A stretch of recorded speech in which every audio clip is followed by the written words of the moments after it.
when I go around different ancient beliefs and explanations of what's happening, and you find that although they're using different names, they're telling the same story.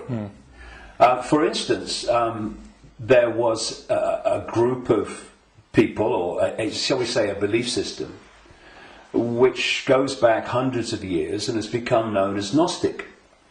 This was the belief system of people that ran the great library of Alexandria, with Hypatia, who was slaughtered by a mob inspired by the Roman Church, because that library carried information and knowledge that would have, as it circulated, demolished the Roman Church's version of everything. And it was challenging the Roman Church version of everything. And what's interesting is whenever you come across the Gnostics belief system expressing itself, you see it's followed by slaughter, suppression, and the destruction of that knowledge.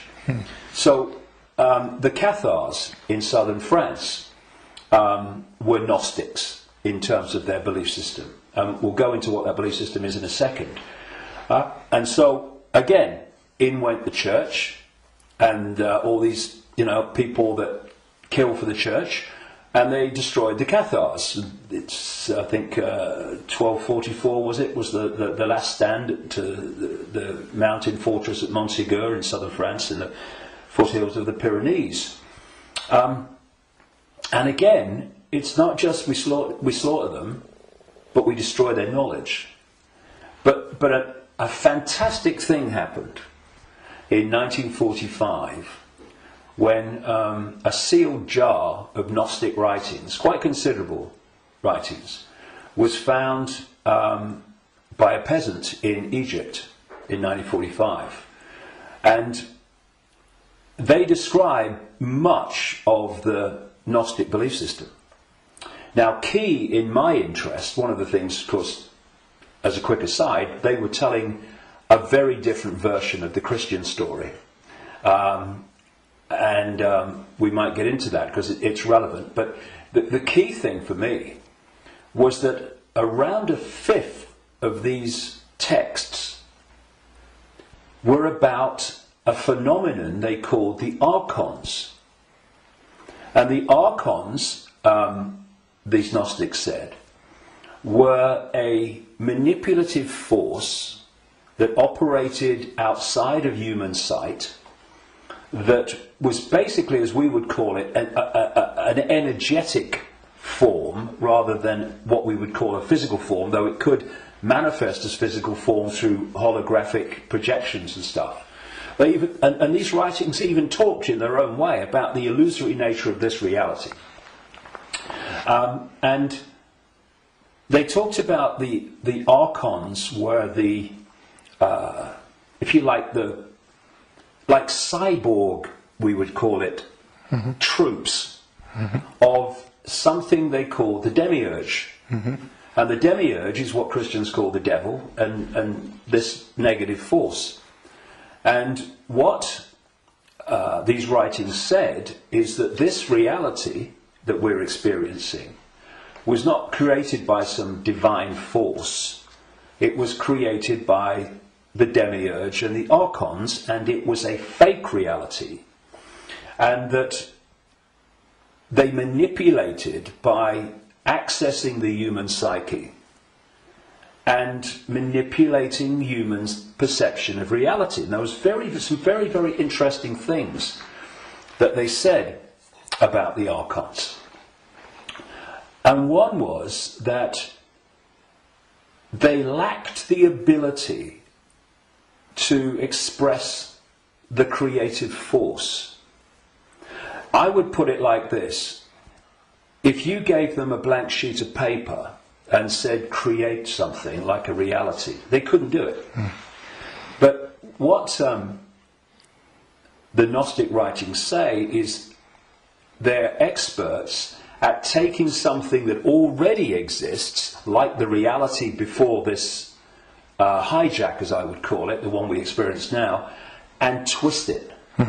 They piggyback something already created and twist it. Something else, they said the Archons did. And you know, you're going back to something that's been estimated, I think, around 400 AD, these writings were buried. And that is that the Archons parasite off everything. They parasite off human society in many, many different forms. And I read this stuff, and I'm going, whoa, this is my own books over the years, found in a jar in Egypt. Not all the detail of my books, but the basic themes, because it fitted totally. And then you go to the Islamic belief. And not just the Islamic belief, because this came from pre-Islamic Arabia originally. And that is the very considerable focus in Islam on energetic beings they call the Djinn. And when you look at the Djinn and you look at what the Gnostics said about the Archons, hallelujah, hello, they're the same thing. And then you go around other cultures and you see the same recurring theme. And so when you look then at human society,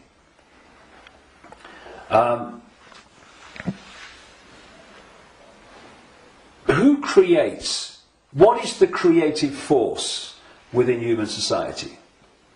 Humans. Should be. What do these families that I've been exposing all these years, what do?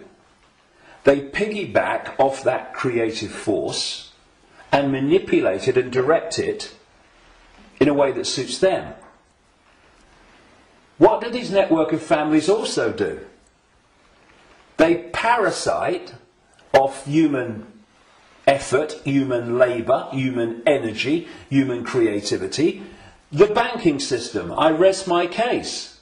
What is the global banking system except a structure totally focused on parasiting the energy and off the efforts of the human population?